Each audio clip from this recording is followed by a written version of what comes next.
Inilah respon keluarga Yovita atas permintaan maaf dari Taufik Hidayat. Sedangkan Risa udah hancur kayak gini, dia bilang minta maaf. Gak ada sikap atau maaf. Saya juga sebagai orang tuanya nggak ada kata yang maaf dari anaknya ya. Saya dendam selama sampai waktu saya dendam semua. Permintaan maaf Taufik Hidayat tidak diterima, ditolak oleh keluarga si korban perempuan ini, teman-teman. Katanya tidak terima, enak sekali.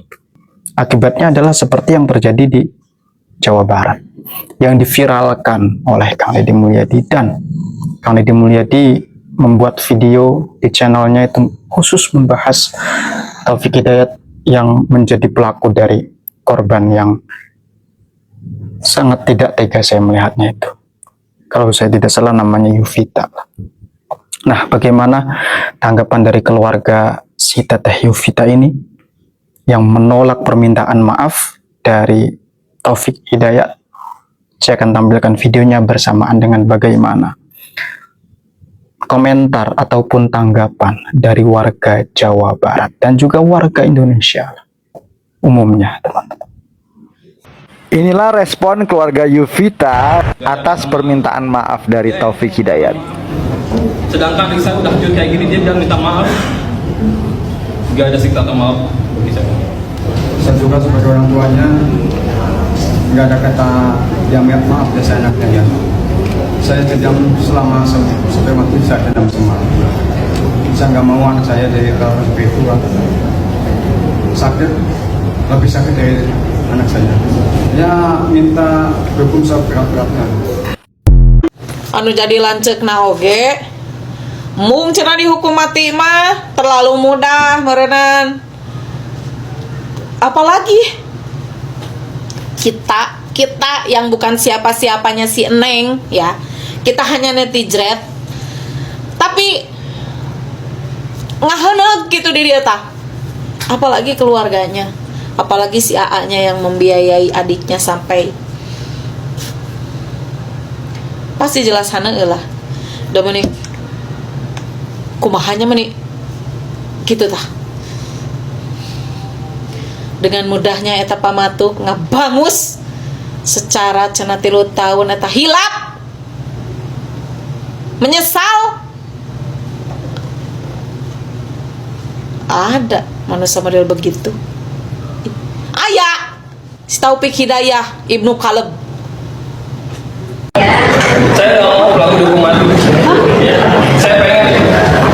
Mendengar Taufik Hidayat meminta maaf karena telah menyiksa Yovita selama 3 tahun, Afif kakaknya Yovita langsung menolak mentah-mentah permintaan maaf Taufik. Tapi di satu sisi, Afif tak mau Taufik dihukum mati karena ia ingin Taufik diserahkan dulu kepada keluarganya untuk membalas seluruh perbuatan keji Taufik. Silahkan polisi memenjarakan Taufik 1 atau 2 tahun, tapi setelah itu serahkan dia kepada keluarga kami, kata Afif usai rilis kasus di Polda Jabar pada Jumat 26 Juni. Sebab Afif murka melihat adiknya yang dia bangga-banggakan kini hancur hidupnya karena kekejaman Taufik Hidayat. Nah tuh, setujulah kalau diserahkan dulu ke keluarga Yovita, biar jadi perkedel dia.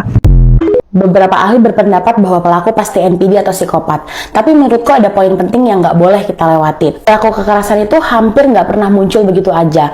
Maksudku, orang tuh nggak tiba-tiba dalam satu malam berubah menjadi pelaku kekerasan. Biasanya ada pola yang memang udah terbentuk sejak lama. Mungkin awalnya dimulai dari kontrol yang berlebih, posesif, nggak bisa terima kalau dirinya salah, nggak mau dikritik, gampang nyalahin pasangan, atau ledakan emosi yang makin lama makin sering. Yang sering terjadi adalah tanda-tanda ini dianggap sepele. Pelaku akhirnya dimaafkan karena dia emang lagi capek, atau pasanganku tuh emang temperamen kok, atau sebenarnya dia orang yang baik kok. Jadi kalau saat ini kamu ada di hubungan yang membuat kamu takut, tertekan, dan gak bisa jadi diri kamu sendiri, yang perlu dipahami bukan cuma soal apa labelnya, apakah dia NPD, dia psikopat atau apapun itu, tapi mungkin yang perlu kamu perhatikan adalah pola yang terus-menerus berulang. Apa iya kamu beneran bisa nyaman dan merasa disayang di hubungan yang kayak gitu? Assalamualaikum warahmatullahi wabarakatuh. Indonesia menyikapi perkembangan penanganan kasus kekerasan berbasis gender atau KBG ekstrim oleh pelaku yang bernama Taufik Hidayat terhadap korban perempuan dalam relasi personal. Izinkan saya menyampaikan beberapa pernyataan sikap. Kasus ini terindikasi merupakan manifestasi intimate femicide nyata berupa perampasan kemerdekaan, yaitu penyekapan bertahun-tahun, penganiayaan fisik sadis berulang hingga disabilitas permanen, dan kekerasan seksual berat dengan memanfaatkan ketimpangan relasi kuasa. Indonesia secara khusus, izinkan saya menyoroti pernyataan Komisioner Komnas Perempuan Saudari Sondang Friska Simanjuntak 26 Juni 2026 di peringatan Hari Anti Penyiksaan di kantor Ombudsman. Jika benar pernyataannya, maka argumentasi yang dilandaskan pada penggunaan kerangka Konvensi Anti Penyiksaan atau Convention Against Torture, disingkat CAT, telah diratifikasi sebagai Undang-Undang Nomor 5 1998 dalam mendesak penanganan kasus Taufik Hidayat, maka saya menilai jika benar diucapkan, argumentasi tersebut rasanya kurang tepat secara doktrin hukum material, karena pasal 1 CAT menetapkan syarat mutlak bahwa tindakan penyiksaan atau torture yang dimaksud harus dilakukan oleh atau atas persetujuan pejabat publik atau aparat negara, yaitu state actor. Dan terindikasi jika benar diucapkan oleh komisioner, ada pemaksaan CAT pada pelaku warga sipil atau non-negara, dalam hal ini Taufik Hidayat, yang justru terindikasi dapat menciptakan blunder fatal. Pernyataan tersebut dapat membuka celah hukum atau loophole yang justru akan menguntungkan pelaku dan dakwaan di pengadilan karena akibat salah menerapkan hukum internasional. Izinkan saya menyampaikan analisis hukum bahwa kasus kejahatan Taufik Hidayat sudah semestinya dibingkai secara presisi menggunakan Konvensi Penghapusan Segala Bentuk Diskriminasi Terhadap Perempuan, Convention on the Elimination of All Forms of Discrimination Against Women atau CEDAW, yang telah diratifikasi sebagai Undang-Undang Nomor 7 1984 yang mengikat aktor non-negara, dalam hal ini Taufik Hidayat, non-state actor. Indonesia, CEDAW merupakan roh hukum yang telah menjelma menjadi hukum positif nasional, yakni catat sebagai konsideran utama Undang-Undang Tindak Pidana Kekerasan Seksual Nomor 12 Tahun 2022 dan telah diadopsi gender substantif dalam Undang-Undang Nomor 1 2023 tentang KUHP. Oleh karena itu, dalam kesempatan ini kami berharap dan mendukung aparat penegak hukum menerapkan struktur dakwaan kumulatif berlapis. Dakwaan ke-1 setidaknya primer adalah pasal 468 ayat 1 KUHP baru tentang penganiayaan berat berencana dengan ancaman 12 tahun penjara. Unsurnya terindikasi tepat, terencana, terpenuhi karena pelaku sadar dan sistematis menyiksa korban. Dakwaan kedua adalah pasal 446 ayat 2 KUHP baru tentang penyekapan yang mengakibatkan luka berat dengan ancaman 9 tahun penjara. Sementara dakwaan ketiga adalah pasal 6 huruf B junto pasal 15 ayat 1 huruf E dan H Undang-Undang Tindak Pidana Kekerasan Seksual tentang kekerasan seksual fisik berat dengan pemberatan sepertiga hukuman karena relasi intim dan dampak disabilitas. Nah, Indonesia dalam kesempatan ini izin saya merekomendasikan sebagai anggota Komisi 13 DPR RI yang membidangi masalah hukum dan hak asasi manusia, saya menyatakan, pertama, mohon hentikan narasi salah alas hukum internasional. Mendakwakan pelaku sipil dengan instrumen hukum untuk aparat negara sangat berbahaya bagi kepastian hukum korban. Oleh karena itu, saya mendesak Komisioner Komnas Perempuan, khususnya Saudari Sondang Friska Simanjuntak, jika benar menyatakan demikian, maka beserta jajaran Komnas Perempuan untuk segera melakukan reposisi narasi hukum secara total ke dalam kerangka kerja Konvensi CEDAW demi menjaga presisi dokumen akademik dan rekomendasi kelembagaan Komnas Perempuan. Kedua, saya mendesak tuntutan hukum maksimal melalui dakwaan berlapis mendesak dan mendukung kepolisian dan jaksa penuntut umum menerapkan formulasi dakwaan berlapis secara progresif, mengkombinasikan Undang-Undang KUHP baru dan Undang-Undang Tindak Pidana Kekerasan Seksual.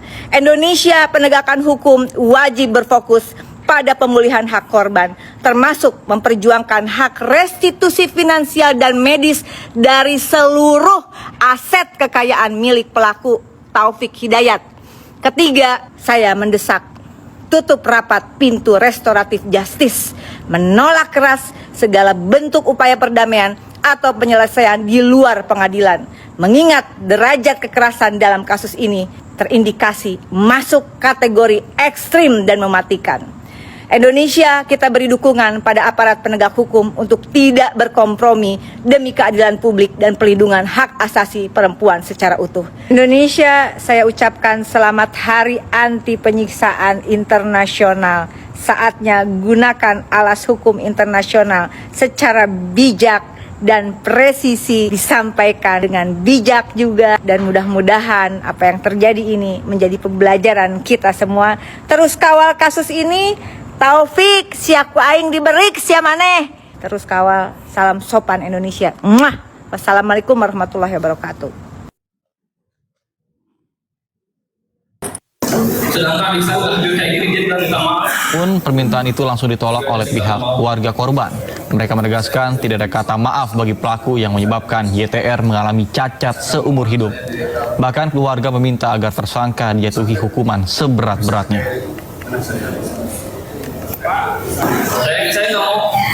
Saya nggak mau pelaku dihukum mati. Saya pengen dia diserahkan pada keluarga biar saya menghakimi dia sebagai yang dia lakukan kepada saya. Adik yang saya bangga-banggakan dihancurkan sama dia. Saya nggak masalah dari pihak Kodam 1-2 tahun. Yang penting bisa diserahkan pada keluarga 1 atau 2 tahun juga.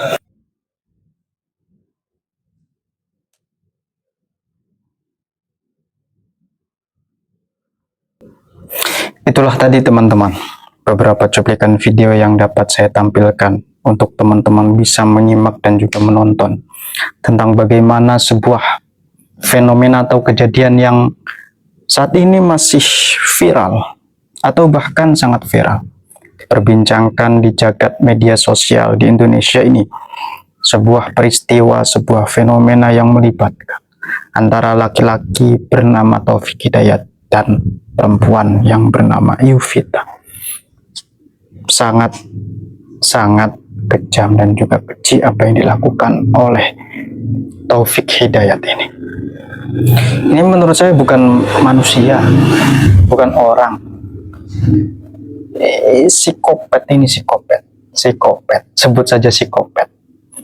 Ini pada saat ditangkap saja, ya kalau saya lihat videonya, itu masih bisa senyum-senyum, masih bisa cengengah-cengengis. Tidak adakah rasa di dalam dirinya itu rasa menyesal, rasa bersalah. Sehingga ketika mohon maaf, ini ditanggapi langsung oleh keluarga si korban, tidak diterima permintaan maaf. Karena memang apa yang dilakukannya sudah kelewatan, sudah keterlaluan begitu teman. Nah, oke. Mungkin cukup sekian beberapa hal yang bisa saya sampaikan, saya tampilkan, kurang lebihnya saya mohon maaf. Terima kasih saya ucapkan kepada teman-teman yang telah menyimak ataupun menonton video ini. Jangan lupa tekan tombol like, kemudian komen dan juga subscribe. Jangan lupa untuk pantengin terus channel ini teman-teman ya. Jangan lupa share. Terima kasih.